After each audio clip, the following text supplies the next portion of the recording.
नाम का एक आदमी था और वो कर्जे के एक ऐसे गहरे दलदल में धंसता जा रहा था जहां से बाहर निकलने का उसे कोई रास्ता नहीं सूझ रहा था।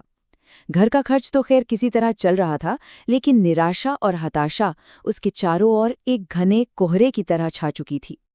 आप देखिए, एक तरफ अजितेश का वो कर्ज में डूबा छोटा सा जर्जर घर, और दूसरी तरफ उसके बड़े भाई सुरेश की लखनऊ में ऐशो आराम वाली शानदार जिंदगी। अब जाहिर सी बात है, ये जो फर्क था ना, इसने अजितेश के अंदर एक बहुत ही गहरी हीन भावना और जलन भर दी थी। और बस इसी हताशा ने उसे सर्दियों की एक ठंडी धुंधली रात में सड़कों पर भटकने के लिए मजबूर कर दिया। अध्याय 2, काकतंत्र का रहस्य। उसी धुंध भरी रात में ना उसे एक बेहद अजीब नजारा दिखा। एक रहस्यमयी तांत्रिक जिसकी कमर एकदम झुकी हुई थी, बाल बर्फ की तरह सफेद थे, और सबसे खौफनाक बात, उसके दोनों कंधों पर एक एक कौवा बैठा हुआ था। वो सर्द रात में गलियों में घूम घूम कर लोगों की फूटी किस्मत बदलने का दावा कर रहा था। अब यहाँ थोड़ा रुक कर समझते हैं कि ये काकतंत्र असल में है क्या। देखिए, ये एक बेहद डार्क और प्राचीन काला जादू है, जहां कौवों को जिंदों और मुर्दों की दुनिया के बीच का मैसेंजर यानी दूत माना जाता है। सच कहूं तो इस रहस्यमयी विद्या से असंभव को भी मुमकिन किया जा सकता है, लेकिन इसकी ताकत जितनी बड़ी है, ये हर दिन उतनी ही भयानक कीमत भी वसूलती है। अध्याय 3, खून का सौदा। तो वो हताश अजितेश सब कुछ भूलकर उसी तांत्रिक के पास पहुंच गया, और यहां से शुरू हुआ वो भयानक समझौता। अपनी किस्मत को रातों रात पलटने के लिए अजितेश ने जिन खौफनाक नियमों को हाँ कहा, वो सच में किसी की भी रूह कंपा देने वाले थे। उसे ना 3 बेहद खतरनाक नियम मानने थे। पहला स्टेप, रोज सुबह बिना चूके अपनी ही उंगली काटना। दूसरा स्टेप, उस ताजे गरम खून को अनाज के दाने में मिलाना। और तीसरा, उसे कौवों को खिलाना।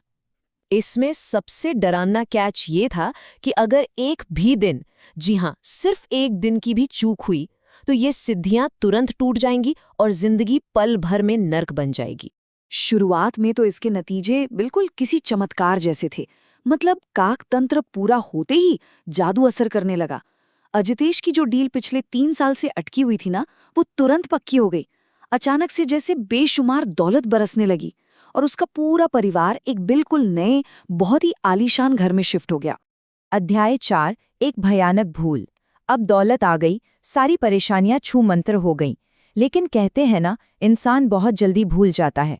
सालों तक इस ऐशो आराम की जिंदगी जीने के बाद अजितेश के अंदर एक गहरी लापरवाही आ गई, और इसी लापरवाही में उसने वो भयानक भूल कर दी जिसे न करने की उसे सख्त चेतावनी दी गई थी।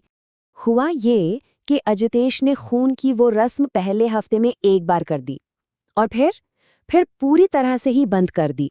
इसका नतीजा, एक सुबह उसकी चमकती हुई नई कार पर एक अकेला कौवा आकर बैठ गया, और वो लगातार इतनी तेज चुभने वाली आवाजें निकाल रहा था मानो वो कोई बहुत ही खौफनाक चेतावनी दे रहा हो। अध्याय 5, कौवों का इंतकाम। और जैसे वो रस्म टूटी, अजितेश की जिंदगी की हर एक ईंट ना भर भरा कर गिरने लगी। बर्बादी की रफ्तार इतनी ज्यादा तेज थी कि उसे संभलने का या कुछ भी सोचने का एक मौका तक नहीं मिला। डरावनी घटनाओं का सिलसिला शुरू हो चुका था। रोज सुबह अजितेश को अपने उसी नए घर के दरवाजे पर मरे हुए कौवों की लाशें मिलने लगी। लेकिन अपने पैसे के अहंकार में अंधा हो चुका अजितेश इस खौफनाक इशारे को पूरी तरह इग्नोर करता रहा, जैसे कुछ हुआ ही न हो। फिर सीधा अटैक हुआ उसकी दौलत पर। बिजनेस में अचानक से भारी नुकसान होने लगे। जिस पार्टनर के साथ उसने सबसे बड़ी डील की थी ना, वो उसे धोखा देकर सारा पैसा लेकर रातों रात रफू चक्कर हो गया। तिजोरी जैसे कोई रोज के रोज खाली कर रहा था। और बात यहीं खत्म नहीं हुई। अजितेश के पुराने गोदाम में अचानक भयंकर आग लग गई। जो उसकी आमदनी का सबसे पहला और असली जरिया था ना, वो बस पलक झपकते ही राख के ढेर में बदल गया। सब कुछ जलकर खाक हो गया। जरा इस टाइमलाइन पे नजर डालिए। पहले साल की भयंकर गरीबी, फिर चौथे साल में वो अपार दौलत, और फिर छठे साल में ये अचानक से आई हुई बर्बादी। और उसी छठे साल में सिर्फ कुछ ही महीनों के भीतर हालात इतने बदतर हो गए कि सब कुछ खोकर उसे खामोशी से उसी पुराने सीलन भरे जर्जर घर में वापस लौटना पड़ा। अध्याय 6, एक खौफनाक अंत।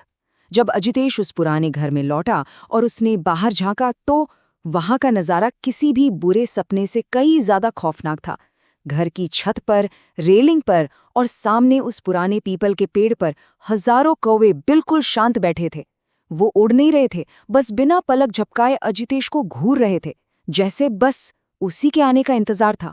घर के अंदर तो जैसे दहशत ने डेरा डाल लिया था।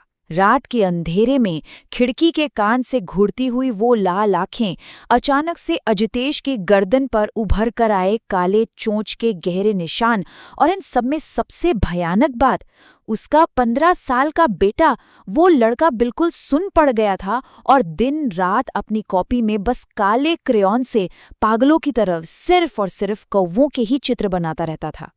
खौफ और घबराहट से पूरी तरह टूट चुका अजितेश एक आखिरी उम्मीद लेकर दोबारा उस तांत्रिक की झोपड़ी की तरफ भागा, लेकिन वहां जो उसने देखा उसने उसकी बची खुची जान भी निकाल दी। वो शक्तिशाली तांत्रिक जमीन पर अधमरा पड़ा हुआ था।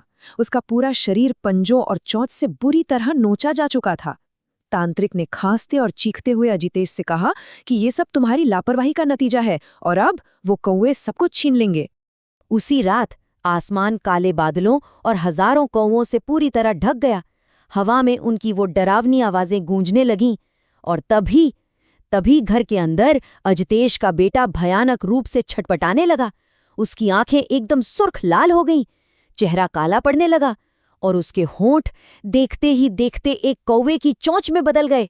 और फिर उसने खुद अपने ही पिता पर एक जानलेवा हमला कर दिया। और इससे पहले कि कोई कुछ भी समझ पाता, सैकड़ों कौवे घर के अंदर घुस आए।